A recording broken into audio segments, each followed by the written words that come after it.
Election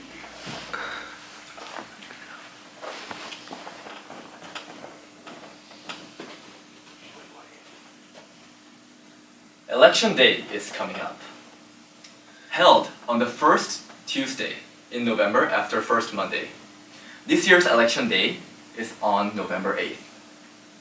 Whether an individual is a US citizen or not, I believe it is a US resident's right and responsibility to fully understand how our government's presidential election process works.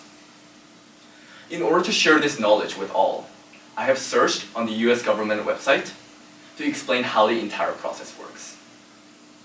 First, in order to become the President of the United States, one needs to qualify 3 requirements. Number 1, one must be a natural-born citizen of the United States. Number 2, one must be at least 35 years old. And number 3, one must be a US resident for at least 14 years. If an individual qualifies all of these requirements, one could decide to announce his or her intention in running for the presidential position. Usually these announcements take place during the spring of the prior year of the general election. Throughout the summer of the previous year to the spring of the election year, the presidential primary and caucus debates will take place. Primary is a meeting held by state and local government. Caucus is a private meeting held by the political parties. Primary and caucus have shared goal of supporting the process of narrowing down the nominees to the general election. Both primary and caucus can be open to public, closed, or a mixture of both.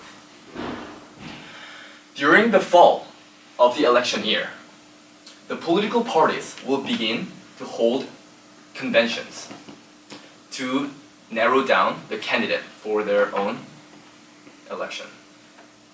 This is the stage where I believe we're currently going through. To talk about the activities of each major political parties. For Democratic Party, the candidate has been narrowed down to Hillary Clinton. For the Republican Party, the candidate has been narrowed down to Donald Trump. For this year, the Republican Party will hold its Republican National Convention in Cleveland, Ohio, from July 18th to July 21st. The Democratic Party will hold its Democratic National Convention in Philadelphia, Pennsylvania, from July 25th to July 28th. The location for each political party's convention differs each election year. The purpose of these conventions is to settle on the decision of the president and vice president candidates for each political parties. Then the general election comes on November 8th, as mentioned. The US government uses the Electoral College voting system. This means that each state has a different number of electoral votes amount. This is to compromise between the votes from the Congress to the popular votes from the qualified citizens.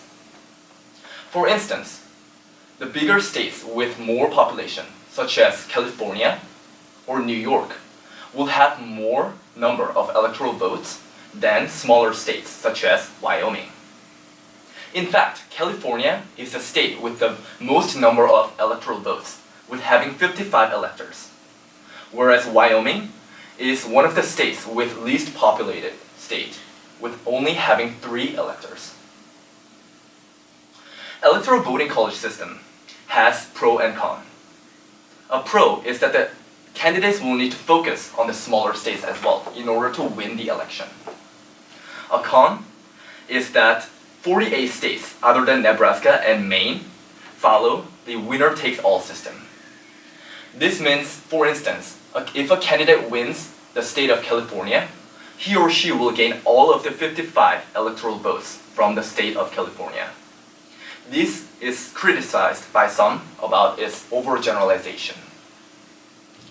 Many candidates have used this system to win the election, though. If one strategizes to target all the big states, such as California, New York, or Massachusetts, one could win more number of electoral votes than winning the more number of states from smaller and lesser populated states, such as Wyoming or Alaska. Then in January, the Congress will count the votes, and on January 20th, the new president will be inaugurated. From this long and competitive year-and-a-half long of candidate election process, one single candidate will win this presidential election and will become the 45th president of the United States in the next inauguration day. Thank you very much.